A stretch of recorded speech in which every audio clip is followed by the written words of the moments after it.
Dear students, now we are going to second module in the financial statements analysis of management account, that is common size income statement అంటే సామాన్య పరిమాణ ఆదాయ నివేదిక.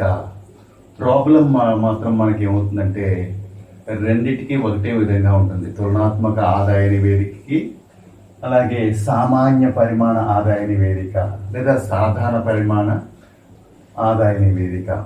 ఇంగ్లీష్లో అయితే కనుక comparative income statement, common size income statement. Before solving the problem I would like to read it. Please listen carefully. Convert the following income statement into common size statement during the year 1990 and 1991. Income statement. Particulars 1990, 1991.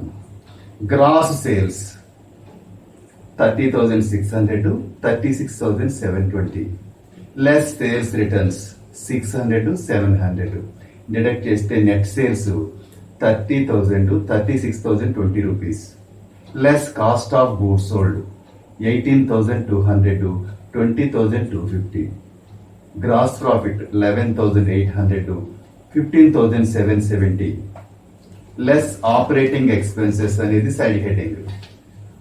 అందులో administrative expenses 3,000 to 3,400. Sales expenses 6,000 to 6,600. Total expenses 9,000 to 10,000. Income from operations 2,800 to 5,770. Add non-operating income 300 to 400. Total income 3,100 to 6,170. Less non-operating expenses 400 to 600. Net profit 2,700 to 5,570 rupees. Rate of income tax 50%. In Telugu, దిగువ ఆదాయ నివేదికను సామాన్య పరిమాణ నివేదికగా మార్చి 1990లో ఉన్న పరిస్థితుల ఆధారంగా 91లో గల మార్పుల వివరణము ఇవ్వము. ఆదాయ నివేదిక 1990, 1991. స్థూల అమ్మకాలు 30,600, 36,720 రూపాయలు. లెస్ అమ్మకపు వాపసులు 600 to 700. నికర అమ్మకాలు 30,000 to 36,020 రూపీస్. లెస్ అమ్మిన వస్తువుల వ్యయము 18,200 to 20,250. స్థూల లాభం 11,800 to 15,770 రూపీస్. లెస్ కార్యావర్తన ఖర్చులు అంటే ఆపరేటింగ్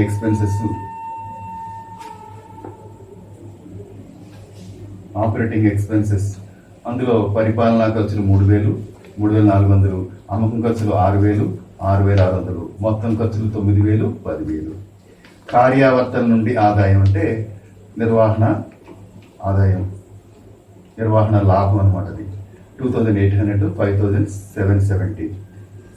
కార్యావర్తనేతర ఆదాయం అంటే నిర్వహణేతర ఆదాయం అనమాట. 300 to 400. మొత్తం ఆదాయం 3,100 to 6,170. కార్యప్రవర్తనేతర ఖర్చులు 400 to 600. అంటే దాని అర్థం అంటే నిర్వహణేతర ఖర్చులు అనమాట. తీసివేస్తే 2,700. నికర లాభం 5,570 రూపీస్. ఆదాయ పన్ను రేటు 50%. ఈ ఆదాయ పన్ను రేట్ అనేది మనకి క్వశ్చన్లో ఇవ్వలేదు, కానీ నేనే మీకు అర్థం కావడానికి ఈ పాయింట్ని యాడ్ చేయడం జరిగింది అనమాట ప్రాబ్లం.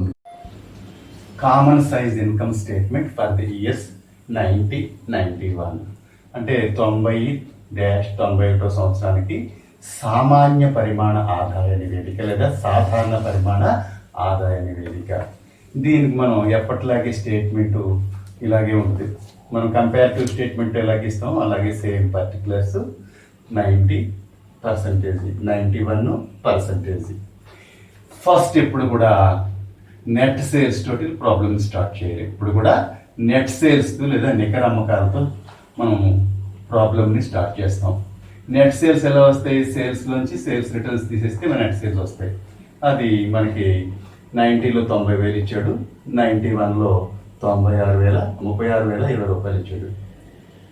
అప్పుడు మనం ఏం చేస్తామంటే 90లో సేల్స్ 90లోను 91లో సేల్స్ 91 వేసుకుని పర్సంటేజ్ మాత్రం తర్వాత చేద్దాం. ఈ కాలము ఈ పర్సంటేజ్ కాలం కూడా లాస్ట్లో చేస్తాం అనమాట. Less cost of goods sold, అమ్మిన వస్తువుల వ్యయం 18,200, 20,250.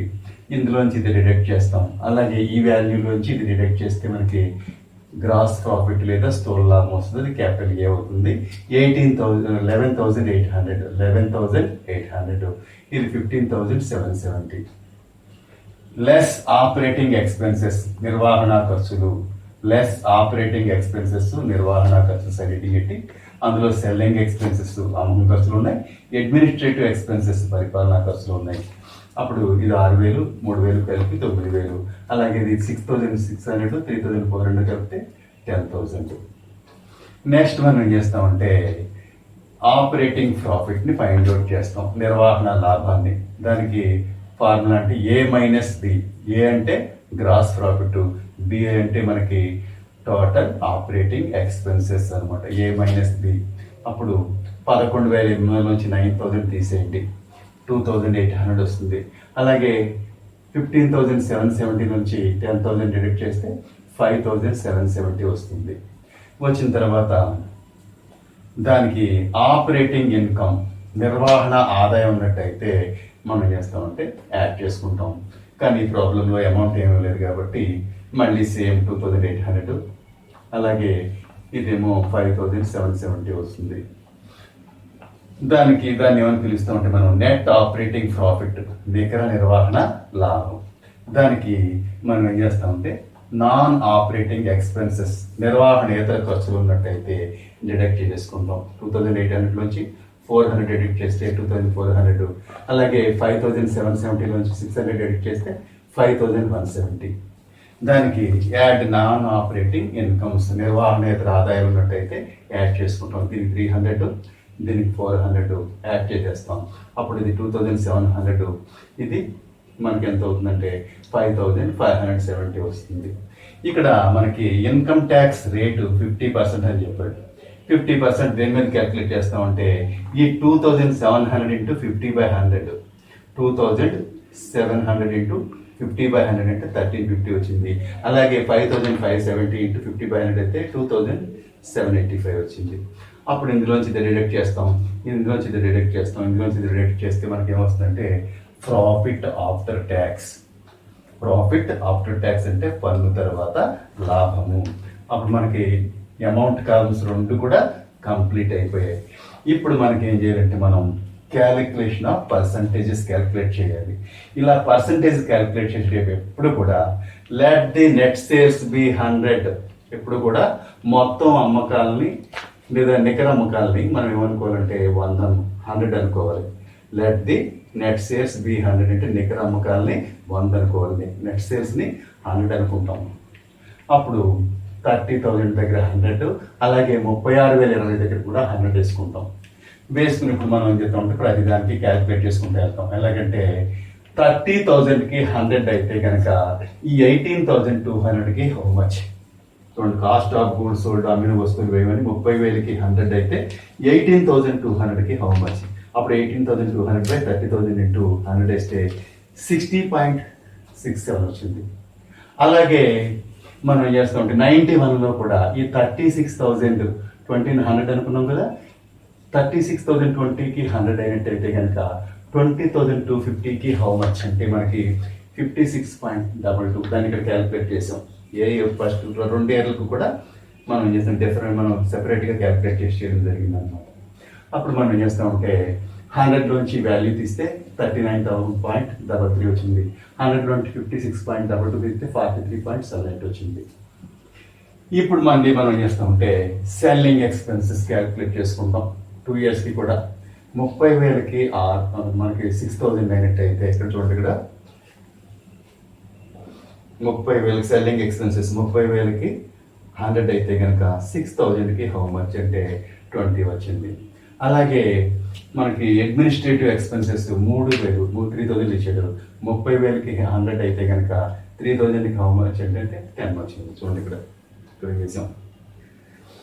అలాగే ఈ ఇయర్లో కూడా 36,020కి 100 అయితే 6600కి హౌ మచ్ అంటే ఇది వస్తుంది అనమాట. ఇక్కడ వేసాను చూడండి. ఇక్కడ 36,020కి 6,100 అయితే 6,600కి ఎంత అంటే 18.32.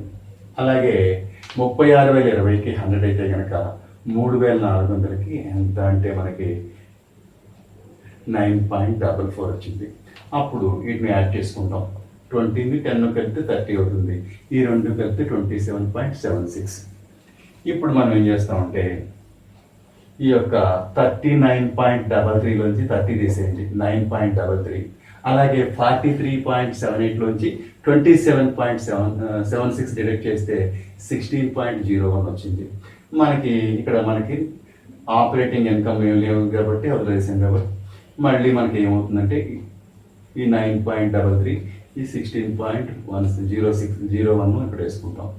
వేసుకున్న తర్వాత ఇప్పుడు మళ్ళీ 30,000కి 100 అయితే కనుక ఈ నాన్ ఆపరేటింగ్ ఎక్స్పెన్సెస్కి 400కి హౌ మచ్ చూడండి. ఇప్పుడు 30,000కి 100 అయితే 400కి హౌ మచ్ అంటే 1.33. అలాగే 36,020కి 100 అయితే కనుక మనకి 600కి హౌ మచ్ అంటే 1.67 వచ్చింది. అప్పుడు మనం ఏం చేస్తామంటే ఇందులోంచి ఇది డిడక్ట్ చేస్తాం. అలాగే ఈ పర్సంటేజ్ ఈ పర్సంటేజ్ డిడక్ట్ చేసేసుకుంటాం. దానికి నాన్ ఆపరేటింగ్ ఇన్కమ్స్ నిర్వహణేతర ఆదాయం 300కి మనం చేసించారు కదా, దానికి కూడా మనం ఇలా ఏం చేస్తామంటే క్యాల్కులేట్ చేసుకుంటాం. ఇలాగా 30,000కి 100 అయితే కనుక 300కి హౌ మచ్ అంటే మనకి ఎంత వచ్చిందంటే 1 రూపీ వచ్చింది. అలాగే 36,020కి 100 అయితే కనుక మనకి ఈ 400కి హౌ మచ్ అంటే 1.11 వచ్చింది. అప్పుడు వాడిని చేస్తామంటే మనం యాడ్ చేసుకుంటాం. దీన్ని యాడ్ చేసుకుంటే ఇదేమో 9 వచ్చింది, ఇది 15.45 వచ్చింది. యాడ్ చేస్తే 8కి 1 కలిపితే 9, 14.34కి 1.11 కలిపితే 15.45 వచ్చింది. ఇప్పుడు దాన్ని ఏమంటామంటే ప్రాఫిట్ బిఫోర్ ట్యాక్స్ లేదా పన్నుకు ముందు లాభం అంటాం. అందులోంచి ట్యాక్స్ డిడక్ట్ చేసుకోవాలి మనం. ట్యాక్స్ ఎంత 50%, అంటే 9లో 50% అంటే 4.50. అలాగే 15.45 మీద 50% కొడితే 7.732 వస్తుంది. ఇక్కడ క్యాలిక్యులేట్ చేయడం జరిగింది చూసుకో. అప్పుడు మనం ఇందులోంచి ఇది డిడక్ట్ చేసేస్తాం. అలాగే ఈ పర్సంటేజ్ డిడక్ట్ చేస్తే మనకి ఇది 4.5, ఇది 7.72 అని చెప్పి మనం ముందు ఎప్పుడు కూడా మనం ఏం చేయాలంటే 90లో ఉన్న అమౌంట్ అంతా కూడా లెక్క చేసుకోవాలి. అలాగే 91లో ఉన్న అమౌంట్లు అన్నిటికీ లెక్క చేసిన తర్వాత మనం ఎప్పుడు కూడా నెట్ సేల్స్ 100 అనుకుని మిగతావన్నిటికీ క్యాలిక్యులేషన్ చేసుకుంటూ రావాలన్నమాట. ఇక్కడ మనకి 90తో పోలిస్తే 91లో మనకి ఏమైందంటే ప్రాఫిట్ ఇంక్రీజ్ అయింది కాబట్టి ఫర్మ్స్ యొక్క profitability is in good condition, అంటే వ్యాపార సంస్థ యొక్క లాభదాయక స్థితి సంతృప్తికరంగా ఉందని చెప్తాం అనమాట. So problem is over. Thank you.